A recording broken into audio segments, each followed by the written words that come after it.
This Thursday, the WHO expressed its concern about the worsening of the situation in the short term. However, the French government rules out new restrictions against the pandemic. The latter forced massive economic intervention. The funds compensated for the drop in activity and preserved the economy, businesses, jobs, and administrations. It is crucial to note that this money is borrowed, not from a reserve. Debt is a crucial topic for all citizens to understand. It is closely linked to currency, constituting an engine of growth, but a source of concern. In France, it reaches 2,762 billion euros, 114.9% of GDP, and 125% in Europe and the United States. Mainly, it is due to banks and large financial institutions. Public debt arises when expenditures exceed government revenues, forcing it to borrow to cover the deficit. Welcome to Money Vision, where we simplify monetary policy and debt. We'll reveal how banks profit from debt, guiding you to understand and protect yourself. Your support is appreciated. Sit down, listen carefully, even if it's not pleasant. Number 1. State expenditure and revenue. The state needs money to finance its expenditures, which may be planned in advance, such as civil servants' salaries or road construction, or linked to emergency situations, such as a real estate or financial crisis, military tensions, or a pandemic. To finance its needs, the state has several sources of revenue, which are detailed each year in the nation's accounts and serve as the basis for establishing the state budget. In 2020, state revenue was mainly tax revenue, distributed between the different expense items after deduction of the share accruing to local authorities in Europe. However, due to the COVID-19 pandemic, state spending exploded and reached 61.6% of GDP, or 1,418 billion euros, for 313 billion in resources, which resulted in a deficit budgetary. To finance this deficit, the state has been borrowing since 1975, and each new deficit is added to the previous ones, which constitutes our debt. Number 2. Brief history of French debt. In 1800, Napoleon, who was then only consul of France, gave his agreement for the founding of a non-governmental bank independent of the state, responsible for financing the development of the young republic, monitoring the evolution prices, and take charge of the production of money. These tasks are normally the responsibility of a central bank, which does not depend on the government and decides on the monetary policy to adopt to keep inflation under control. It also holds a monopoly on the creation of money.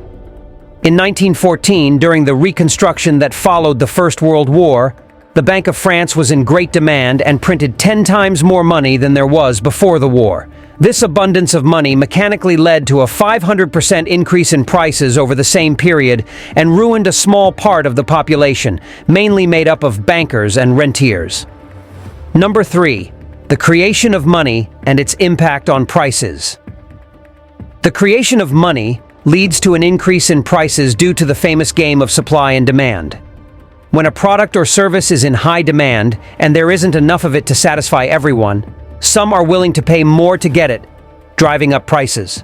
This is what is currently happening with China and the United States, whose economic boom is creating large needs for construction materials, food, and energy, which is causing prices to explode all over the world. More generally, precious stones, works of art, luxury cars, champagne, truffles, and caviar are rare and expensive products.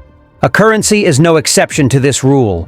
The more dollars there are in the world, the more they depreciate in relation to other currencies, in particular in relation to the real value of the American economy, which remains unchanged or almost unchanged.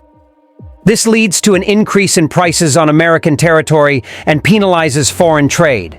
Inflation is not the enemy of growth, but it must be moderate. The more money we print, the more the risks of inflation increase. Keeping control of the value of a currency involves controlling the money supply and circulation, and printing money is used to control inflation. It is one of two tools of monetary policy, the other being policy rates, which we will discuss later. Number 4. The end of the Banque de France. In 1936, the state took control of the Bank of France by appointing its administrators and recovering the monopoly on monetary creation.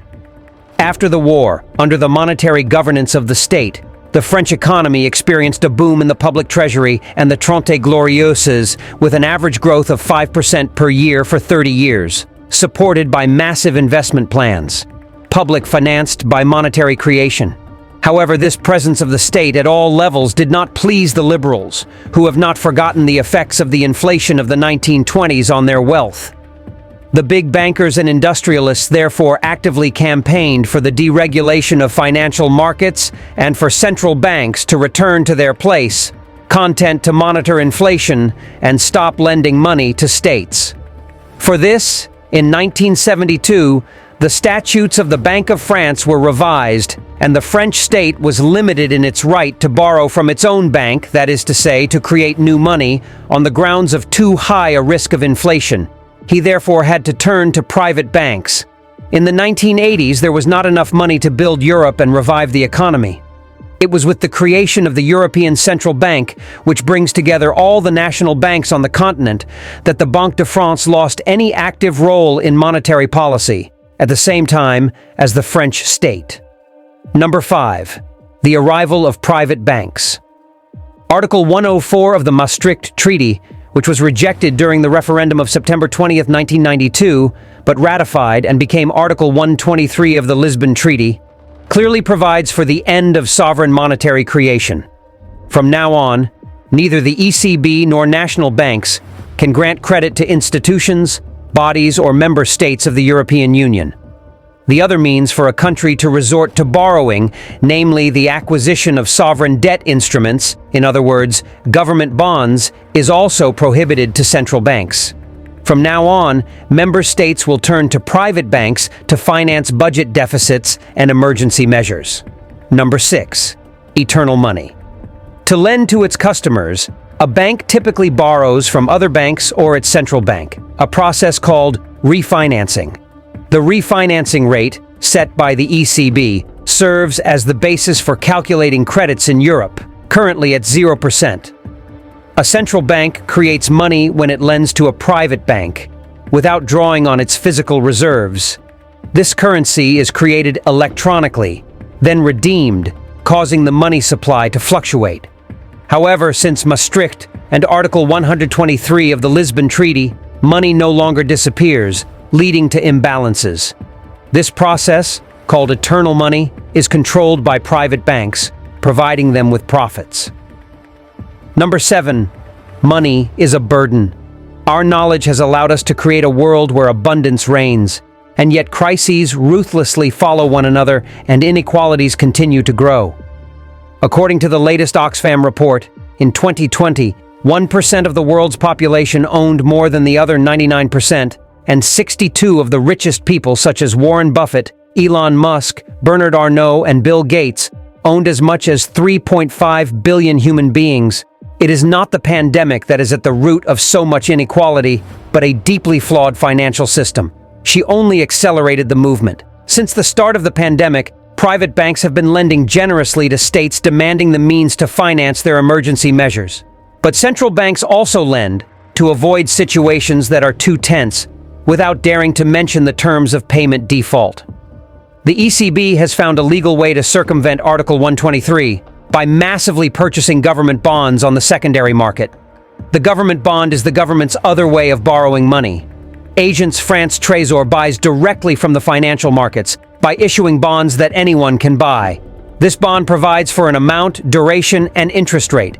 Its main advantage is that it is guaranteed by the state, which has long made it a risk-free investment product, ideal for securing assets. Under the treaties, these bonds cannot be purchased by the ECB. Article 123 prohibits him from doing so. But this ban does not seem to concern the secondary market. Thus, every month, the ECB comes to the aid of monetary creation generated by government support measures, in violation of all European treaties. But if she hadn't, the consequences would have been disastrous. And this process was recognized as legal by the European Court of Justice well before the pandemic, from 2015, i.e. at the start of the era of negative rates. Number 8. Is France on the verge of bankruptcy? In France, debt is a recurring subject in political debates, often used as an argument by Bercy to refuse budget increases. With a debt exceeding 2,700 billion euros, or 115% of GDP, some wonder if the country is not on the verge of bankruptcy. However, the answer is no.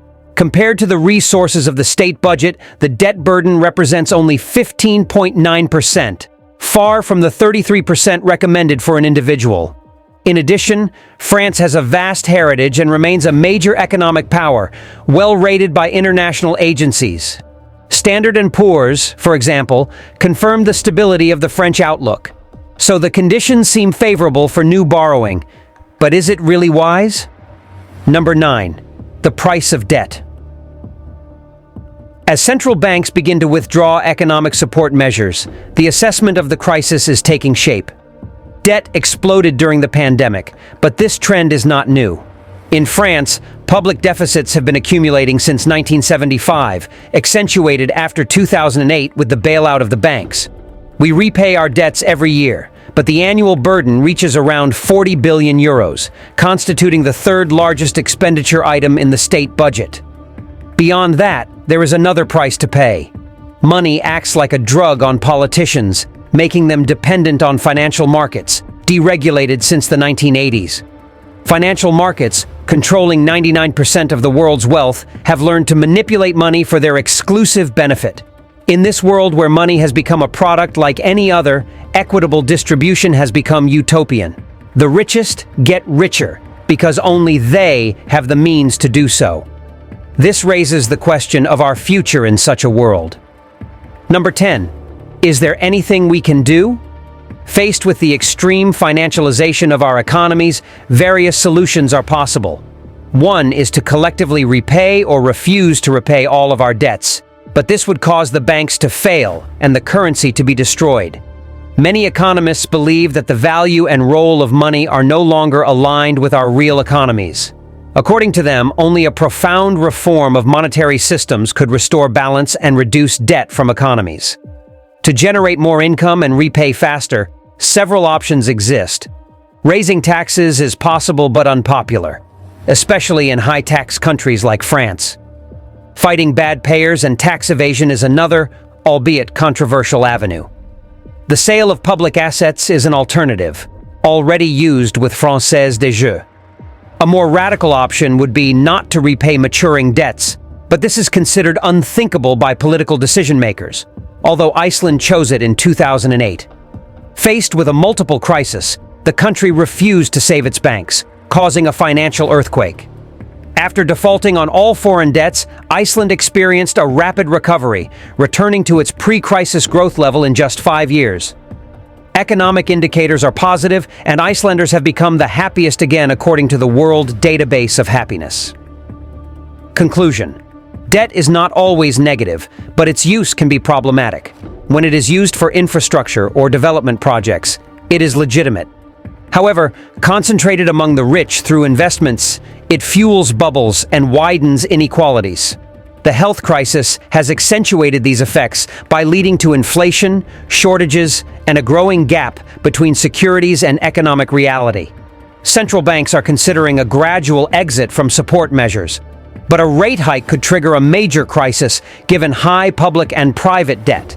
Real estate markets are in a global bubble, and banks are tightening access to credit. The question is whether we will continue to save the banks with money that impoverishes the poorest, or whether we will opt for a radical overhaul of the financial system, as Iceland did after 2008. A system where banks' private companies only market payment services, distribute credit without leverage, and where central banks issue all the currency without fixation on the dollar could be considered. This ideal system is not utopian, but an idea of John Maynard Keynes from the 1930s. If you liked our video, don't hesitate to tell us what you think in the comments and click like and share to support the work of our team. Thank you all for your loyalty and encouragement. It was Money Vision. We'll see you soon.